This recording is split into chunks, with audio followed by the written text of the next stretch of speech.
जय हिंद, वंदे मातरम। हम नमस्ते नमस्ते करते थे तो वो हंसते थे। जब हम योगा किया करते थे तब भी वो हंसते थे। हम पेड़ पक्षी पशुओं की जब पूजा करते थे, उनको देवी माना करते थे, तब भी वो हंसते थे। हम जब मम्मी पापा के पांव दबाया करते थे तब भी वो हंसते थे। जब हम घर में अंदर आने के समय बार बार हाथ धोकर पांव धोकर भोजन किया करते थे ना, तब भी वो हंसते थे। हम वेजिटेरियन डाइट खाया करते थे तब भी वो हंसते थे।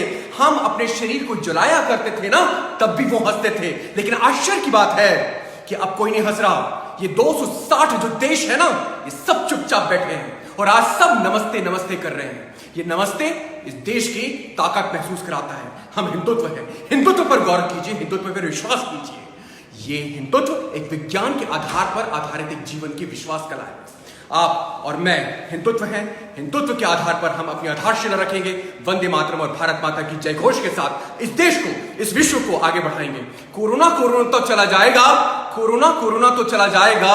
चिंता मत कीजिए, हिंदुत्व पर विश्वास रखिए। इस देश का खोया हुआ गौरव वापस आएगा। भारत माता की जय, वंदे मातरम, जय हिंद। धन्यवाद।